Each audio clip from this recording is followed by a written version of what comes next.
So the bigger picture here is self-defense in general and whether it will remain available to us if people ascribe the factors and analysis that they seemingly want to do when they don't like police. Let me explain. I had a situation one night where my lieutenant and I were being harassed by somebody in a Jeep Wrangler. That person put the Jeep in drive, turned the wheels towards the area where my sergeant was, and yes, we both unclipped the retention devices on our holsters there, but then the situation de-escalated. It was all fine. There are hundreds, if not thousands, of videos out there, badge cam videos of police officers getting run over on traffic stops when they're trying to detain somebody, especially when that driver knows that they are being detained and they're trying to flee the detention. And when they flee detention, they usually do it with a complete reckless disregard for the officer's life. And that's why in certain situations, it is legally defensible to fire on a vehicle. But there's a more important question here. People are, the person was this and they had kids and she was just trying to get away. And they're ascribing all these factors that can't possibly be known to the individual when they're making a split-second decision to engage in self-defense. So that applies to people, civilians, defending their homes or defending themselves.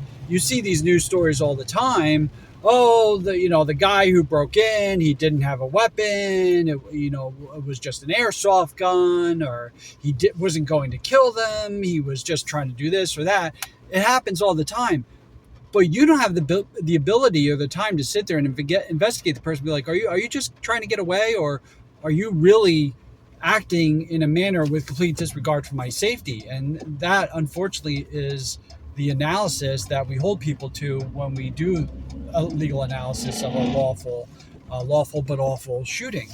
So think of it this way: guy smashes through the front door of your house, screaming incoherently, waving what looks like a metal pipe, screaming, "You're going to die, you're going to die, you're going to die," and then gets within maybe 10 or 12 feet of you and you shoot him square in the T-zone and he goes down like a bag of bricks.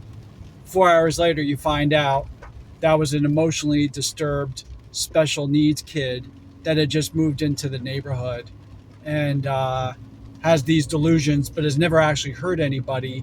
And when he's running around with that lead pipe yelling, "You're going to die," he's referring to these killer mosquitoes that he, for some reason, fantasizes about. It's a true story, and it's happened. And there have been multiple similar situations where people have broken into houses that aren't theirs. And then they see somebody there and they think it's their house because the condo looks just like the condo they live in. And they start throwing fists at the homeowner, and the homeowner shoots him. Maybe that person had no intention to kill you. He was just trying to get you out of what he thought was his townhouse, and you ended up using lethal force. I mean, these stories happen all the time. And if you hold yourself to that standard, if you hold police officers to that standard, well, then that standard is going to more appropriately be applied to you. And civilian self-defense is basically going to be eliminated like it was in the UK, Australia, and many other places. So be careful how you analyze these situations. If you're not willing to analyze it based on the information gathered within a minute or two with a split-second decision being made and all other, investigative information being completely irrelevant, the stop, pause, frame by frame. Well, her wheels just started turning right before he shot. I mean, that's complete and utter bullshit, and you know it. And if you analyze shootings in that manner, you're going to basically get rid of lawful self-defense for civilians.